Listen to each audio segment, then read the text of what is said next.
It is like nothing but traffic, and it's raining and it's glooming. So I don't know if this is what's to come, if this is a sign, but we're gonna see how this all is gonna go down. Okay, so this is the place where it's at. I am late, like right now, like 5 minutes late.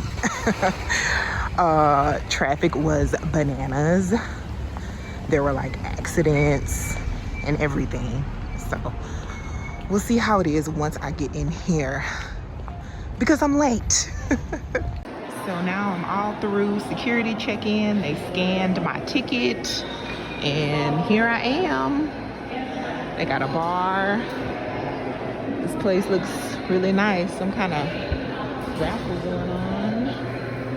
Let's find the bathroom. Don't know where that is. Oh, there we go. Bathroom, and then we'll go in.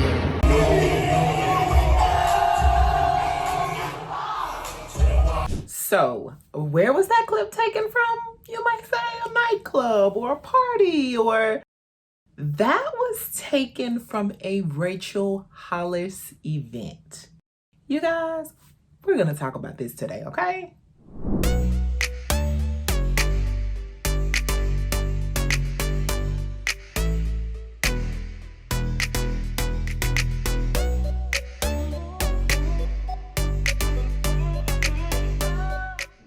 Hi guys, welcome to my channel if you are new, and welcome back if you've been around here a while.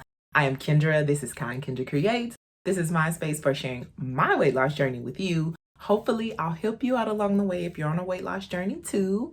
You'll get some commentary from me, which we're gonna do today, and you'll also learn about me along the way. So if that stuff sounds good to you, then go ahead and make sure you subscribe to my channel. So we're gonna get right into it today. We are going to be talking about Miss Rachel Hollis and her Rach Talk live tour.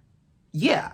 So she recently came to the city of Joliet, which is a suburb outside of Chicago, and I was able to attend. I knew that it was coming up months and months and months ago, but I got really hyped up. Like one of my favorite creators, Relatability, she had posted a video about Rachel Hollis. She did a video about Rachel Hollis. So if you don't know who Rachel Hollis is, go watch her video. She's gonna school you about her and everything. And so I made a comment. I was like, I'm thinking about going to the show or whatever. And she was like, do it. So she hyped me up and I went and I did it. And I'm here to report on what happened. So first I'm gonna start a little bit about her. I'm just gonna bare bones, not deep at all. If you want to see more of a deep dive on like her rise and fall and her attempt at a comeback, there are like a million videos on it on YouTube. And like I said, Isabella Lanter, she did a pretty good video kind of like more recently of like why she's still problematic. I know that Not a Good Girl, I think her name is, or Not Your Good Girl, or I'm Not a Good Girl. Oh my God, I don't know why I can't think of this lady's Facebook name. She did a really good one, and I believe hers was the first one that I saw, but I've saw a couple of them. All right, so let's do a very short introduction on who she is. So who is Rachel Hollis? So she started off her career as a blogger, so like a mommy blogger or whatever. And she rose to fame in about the year 2015 when she went viral on Instagram for showing off her pregnancy stretch marks. Like, yo, I got stretch marks. Like, I had stretch marks since I was like 10 years old. Like, why can't I go viral for my stretch marks? Anyways, I digress. So this gave her like some fame, and she was even interviewed on Today. So this is like the people in the fat acceptance are like mad at people like Rachel Hollis, who are like, you know, fairly average sized people or whatever that are all about body positivity or whatever. Because I guess you got stretch marks, so, you know, they're not seen as like a good thing on the body or whatever. Anyways, with all of that fame and everything, she came out with a book in 2018 called Girl, Wash Your Face.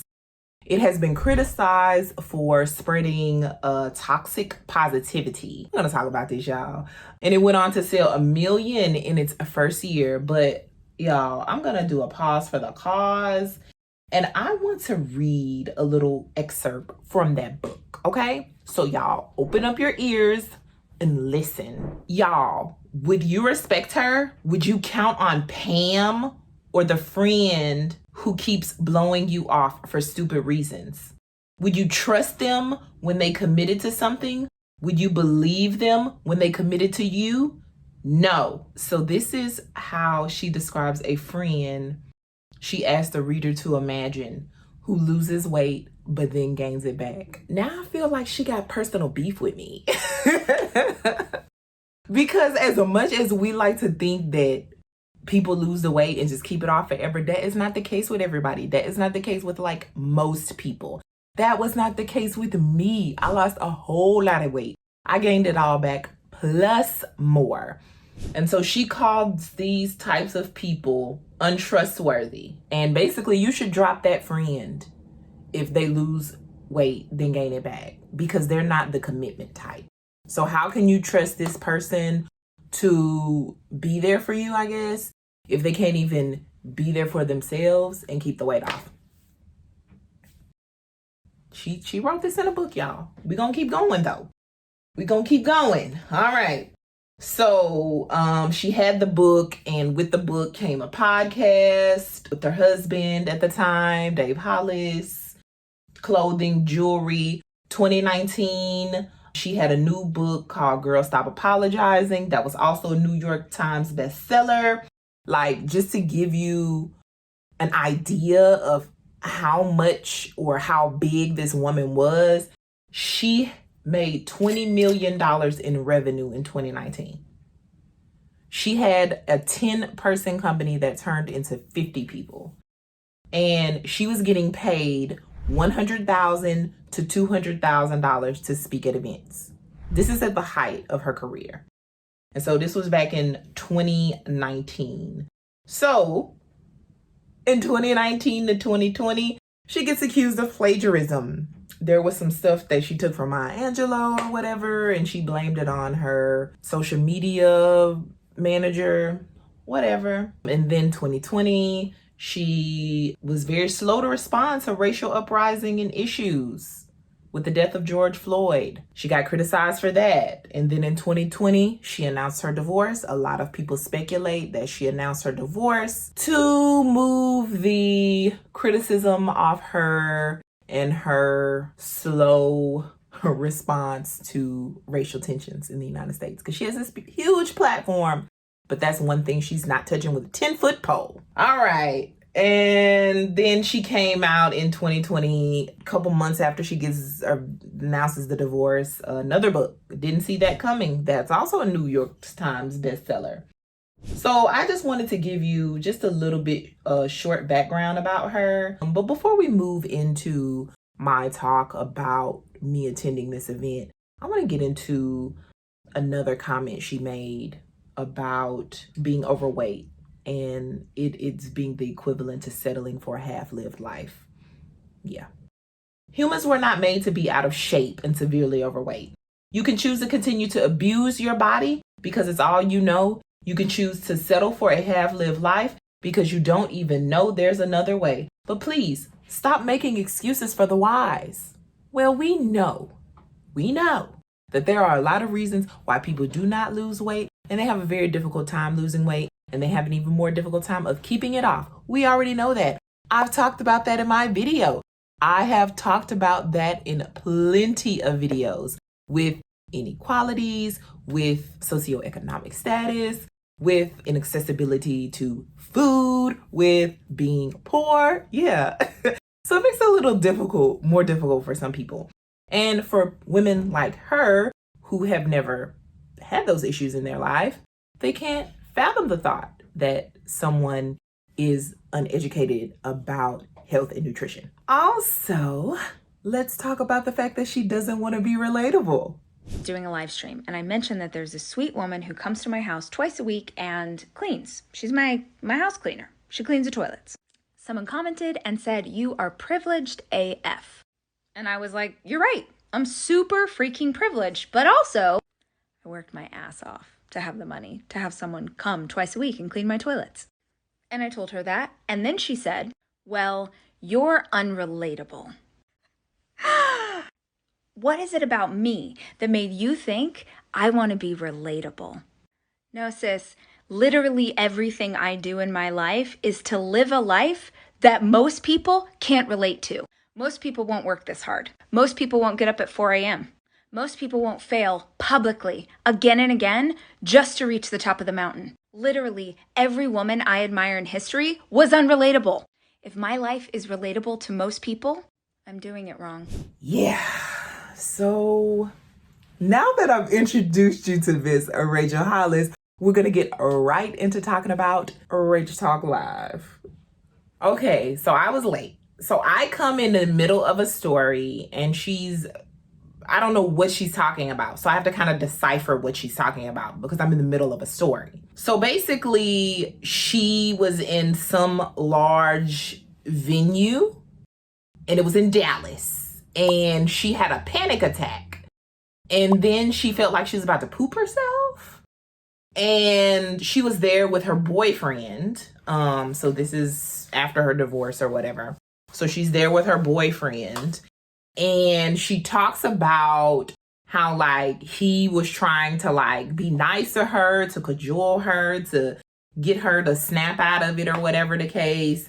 And she didn't start coming around, I guess, until he started being mean to her. And then he made a statement, something about if they put her on the stretcher in the ambulance, then people are going to come out of the arena, like 15,000 people, and they're going to see her on a stretcher on an ambulance or something. And she didn't want that. And so she jumped off the ambulance. And the next day or whatever, she was basically saying to him how like, you were mean to me, like why were you mean? And he was like, everything else I was trying to do wasn't working. And so her whole point of that story was to say, hold on, I wrote it down, what you need doesn't come how you want it to. So I guess she needed to be snapped out of her panic attack, and so the only way that was to happen was for her boyfriend to be mean to her. And so I guess it was just a moment to where the audience could relate to her. She does a lot of this. And if you watch like any type of anti-MLM content, they talk about this a lot. They talk about how people hook you and persuade you into listening to a certain message through the art of storytelling. So she does this a lot through her entire show, even when the point is not about her. And we'll talk about that too. But she does this a lot. And this is how she hooks the audience. She talks about this thing with the panic attack or whatever, and she makes this amazing statement. What you need doesn't come how you want it to, which makes sense. I'll give her that, because sometimes we may need something or want something or think something, and it just doesn't fall into our laps, or it just doesn't come how we expect it to. Or sometimes we have to be patient for it to happen or whatever. So she makes good points throughout her program, her talk, whatever you want to call this thing. She makes very good points. I'm not gonna say that she isn't like making good points, because she is. Her delivery, I could do without that. And she has this a lot, which brings me to my next point. So she makes a statement that some people on the internet, when they see women jumping up and down in her events, they say, ooh, it's a cult. And people start laughing. Like, people did that a lot throughout this whole thing. They were laughing. And I was just like, I don't find anything funny, but I noticed that she uses humor and very like non-humorous things, like her panic attack. She talked about binge eating. She talked about like drinking and being an alcoholic. Yeah, like all of this stuff was like done from like a humorous perspective. And honestly, I think that's another way like she works to like connect with the audience. She uses humor, which is a good thing. You know, that's definitely one good way that you could try to connect with your audience is be humorous, make them laugh. Ha ha ha ha. Although I didn't laugh not one time. I felt maybe like my sense of humor is not like her audience's sense of humor at all. Speaking of her audience, y'all, there was no diversity at that place. Okay, so, I'm Black, as you can tell. And a lot of us are hyper aware of our surroundings. And I grew up in the South. Okay, y'all know what I'm getting at, okay? So I went to LSU and I would be in classes where there were like hundreds of students in there, literally hundreds of students. And I could probably count like 2 or 3 Black kids in the class. Like, yeah. So we're very hyper aware of our surroundings. And I mean, there was maybe 1,000 people at this event. I don't even think it was 1,000 though. Let's just say it was 1,000. I looked and I saw and I observed because I was on my investigative journalism tip. That's why I was there. And so I had a seat towards the back because I wasn't going to pay premium price for her ticket. So as everybody was exiting towards the end of the program or whatever, I kind of like held back and I was just looking and observing and seeing how things were, like the vibe or whatever. And I maybe saw about like 5 Black people. Yeah. And I know that there were non-presenting other people of color there. I can't say like what their racial ethnicity was because I can't tell. But that's just kind of goes to show you the demographic that Rachel Hollis appeals to. I mean, it was like I was like at a sorority convention. So anyways, back to the cold and jumping up and down and everything. So she talks about dancing to keep your energy. And so that's why she has people dancing at her events, like jumping up and down and being energetic, because that's what she does. Like if she finds herself like losing energy or whatever. So this is also another way that she uses to kind of reel in her audience. She has the audience do these dances. Okay, so she has every city she goes to, everyone picks the song that they want to dance to, but they don't really get to pick it. She has a DJ play a song and then they vote or whatever. So anyways, the Yin Yang Twins song wound up being the energetic song that they danced to. This song came out, let me see, because I remember this song. Okay. And I know that I look, very conservative and, very motherly like, and maybe I'm an old lady to some. Maybe I am. But back in the day, I used to, I used to party. I used to party a lot, I used to do my thing and everything. And I swear, every single time they played this song, I cringed a little bit on the inside because I was just like, why? But yeah, this was the song that everyone played. I'm just trying to see how old this song is. It's very old because this came out when I was like in college, high school, getting ready to go to college, getting ready to go to high school. Yeah, so it's really old. But anyways, y'all, this is the song that they played every time for the audience to get energized to. And y'all, they were really feeling this song. And so like, I can't lie. The lady is very charismatic. She caters to her audience. She knows what to do. She knows how to hook them. She knows how to get them interested. So that's kind of what she did with this whole dancing situation and the music thing. All right, so we're going to get into it with her first talking point. Now, she made a great point when she talks about goals and talks about how we see ourselves compared to other people. And she talks about in this day and age with social media. And so she talks about we are looking at everyone else's finish line with filters, which makes perfect sense. And I feel like this is something that I've talked about before when I talked about this a lot, about like keeping up with the Joneses. about how social media is fake. Like, I've talked about this stuff before, and just it goes along with like comparing yourselves to others and all of this stuff. And that's a lot of what we kind of like go through when we're on a weight loss journey. We're constantly doing that, and it can be very depressing. And she talks about looking up to the Elon Musks of the world, but not necessarily looking up to teachers. And she talks about people having certain types of dreams. So just like people, I want to go to college, I want to be a teacher, this is what I want to do. And nothing is wrong with having that dream. And she talked about that. But social media and the world thinks that you're supposed to be like a billionaire, like Elon Musk or whatever, which I can feel. She hit the nail on the head. And she says, your dream has worth because you have worth.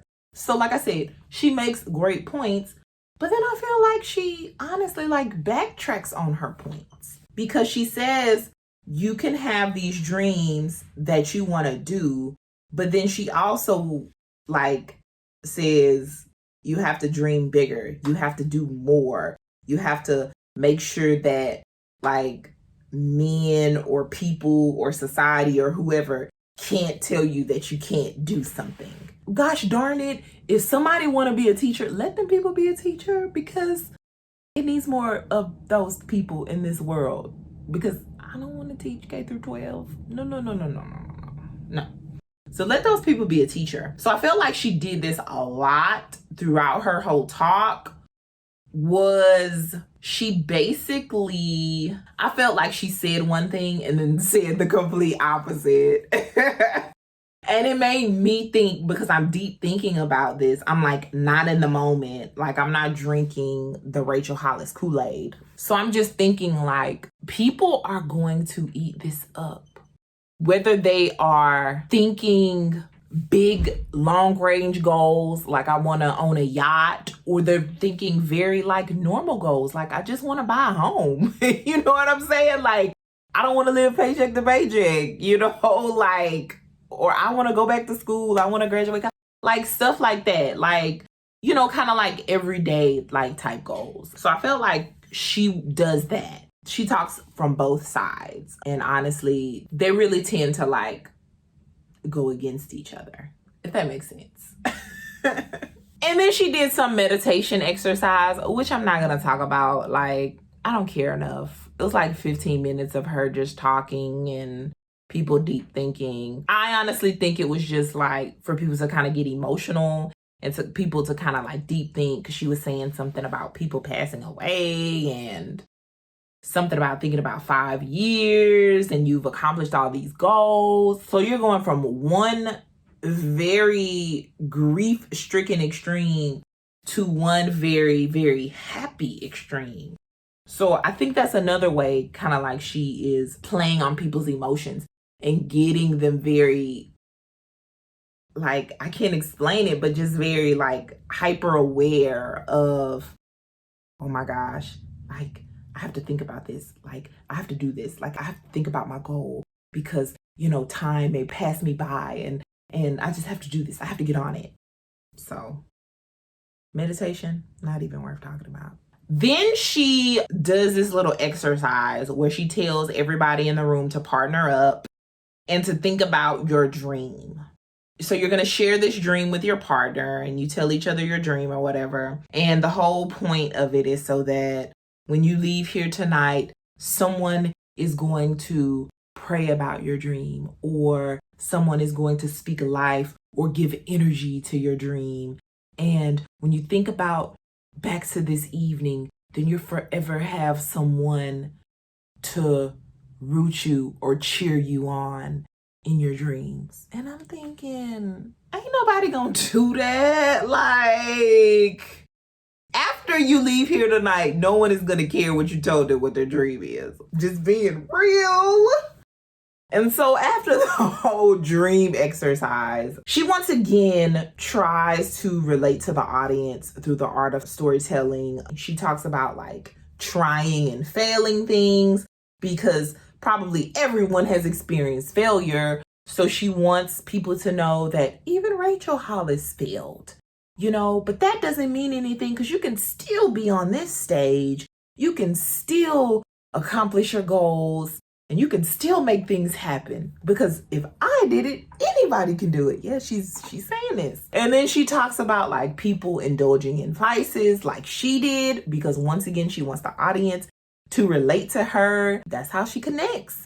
And she talks about her binge eating. She talks about her drinking. And then she talks about, what are you doing? Are you engaging in this activity that's no good for you? And then she talks about how she started opening up and blogging about her anxiety, and that kind of changed her life, along with attending a self-development conference. And she talks about how hyped up she was about going to that conference, and it changed her life. And I think that was honestly a plug for people to start on that self-development train. You guys, if you have not saw my video about the toxic world of self-development, please make sure you check that out, because it's a mess. It's a mess out here. She talks about all of this and storytelling and trying to make light of very serious situations with humor, and all of this to connect with her audience,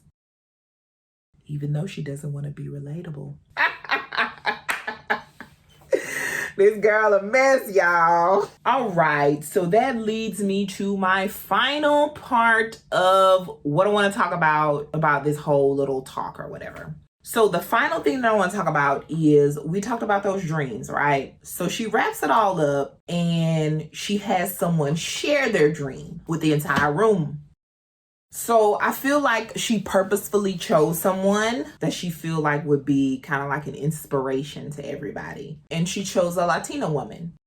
And she asked her what her dream was. And the lady said that she wanted to go back to school and pursue a prominent career field. And then Rachel basically started filling her mouth with words because of the way that she was asking questions. She wasn't asking very open-ended questions. So the lady really couldn't tell her story to the audience that she wanted to tell herself. It was more of Rachel's story that she wanted to tell to the audience.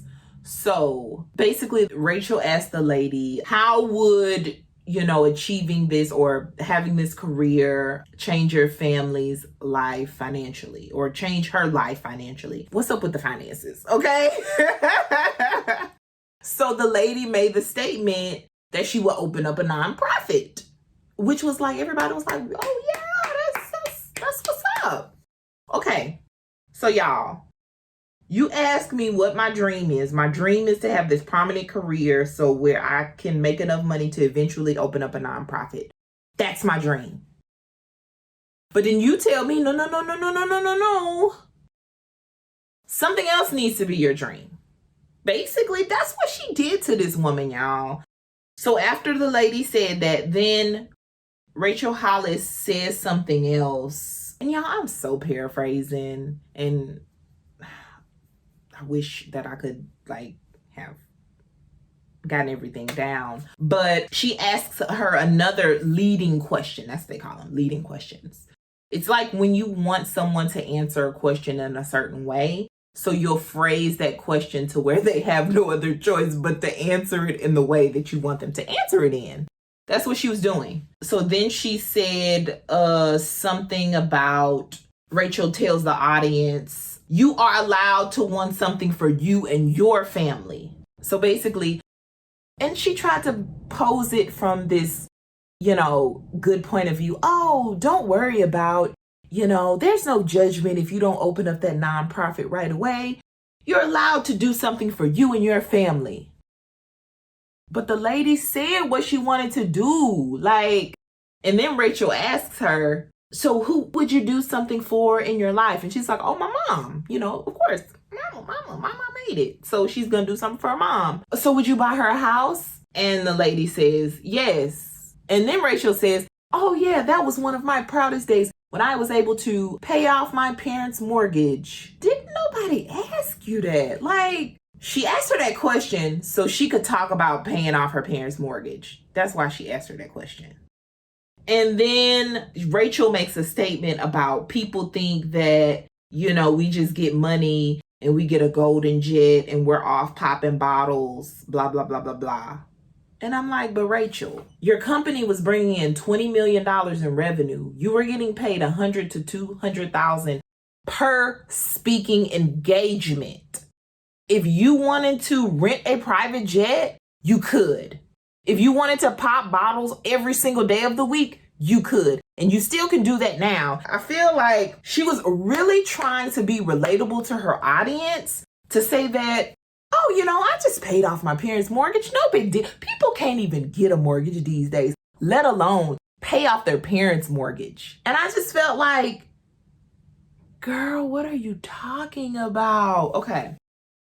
And then she asked the lady, so would you take family vacations? And the lady's like, yeah, of course. Who wouldn't take a family vacation, right? Like, you got money now. So, and then Rachel takes the time to talk about Hawaii. If you don't know, Rachel, like, they go to Hawaii. That's what they do. I don't know how y'all feel about tourism in Hawaii, but from what I've heard, like, natives don't like that. Like, Google it. It's a thing. Like, I don't know anything about it. I've never been to Hawaii. But yeah. So I just feel like she gave the time the woman to talk and to tell her story and to talk about her goal and what she wanted to accomplish and everything. And Rachel just took the lead on it. She just basically said, okay, you don't worry about that nonprofit. You should go buy your mom a house and take family vacations. What? I don't know, y'all. All right, so let's talk about my ending thoughts on this whole entire situation. She's a hell of a storyteller. And this is how she hooks her audience. She also hooks them by being charismatic. It's like the girl that everybody likes. That has a story for something. She's so interesting. She's so fun to be around, but also someone that you can look up to, someone who's accomplished a lot in their lives, someone who has something very important to say, and I want to make sure that I hear it. So that's the kind of person that she comes off to be. She comes off to be humorous. I mean, she had the audience in stitches. I didn't think anything was funny, but the audience did. And the whole entire time I'm listening and everybody's just like, yes, yes, yes. When she's asking the audience questions and people are clapping and they're laughing. It reminded me of church. It reminded me a lot of someone saying a scripture. I mean, someone giving a sermon. And it didn't come from the Bible. It came from the book of Rachel Hollis. So with every story was a lesson to be learned and how you can take that back to your own personal life and hopefully improve it, I guess. Y'all, I don't know. Okay, I don't know. All I know is that if you are looking for personal self-development, I do not recommend going to a Rach Talk Live. I don't recommend going to a Rachel Hollis event. You should save your money. I paid, her tickets were $35, $45, and $55. I wasn't paying that much for this. Along with Ticketmaster fees, it wound up being $50. So y'all like this video, please, because I sacrificed my time and my $50. Please like this video, okay? I went to this event, so you didn't have to, and you don't have to. You don't have to go to her event. You don't have to go to anyone's event. I mean, unless you really like them and look up to them and you've read their book and I don't know, okay? I don't judge. But if you're leaning on the fence, should I really no, you should not. Okay, take that $50 and go get a pedicure. I don't know. Do some self-care. I don't know. But like I said in my last video about self-development, go to the library, get a library card, and check out library books. If you're not a very good reader, they also have options to where you can check out audiobooks and you can just listen to the book. Okay? So I'm going to end this video with telling you to do your own self-development. Self-development does not have to cost a dime. You do not have to spend any money on self-development. There was nothing that was moving when I went to this event that is going to propel my life forward and teaching me lessons that I didn't already know. Things like that, they come with time. They come with experience. They come with a guide. So if you want to invest in a life coach, invest in a counselor, a therapist. You want to do some, invest in a dietitian, registered dietitian, so that you can start eating more healthily. If that's one of the things that you want to do and the goals that you want to, like, if that's what you want to do, make sure you get your sleep at night. Make sure you drink more water. I don't know, y'all. I don't have the answers, but I know that going to a self-development talk is probably not the answer. Y'all, if you like this torturous thing that I went through, please make sure you like this video and subscribe to my channel to see myself be put through more torture that I don't deserve. Y'all make sure you spread kindness in a world full of hate, and I will see you next time. And thank you so much for tuning in and listening to me talk your ear off with all this mumbo jumbo BS. And I will see you next time. Thank you.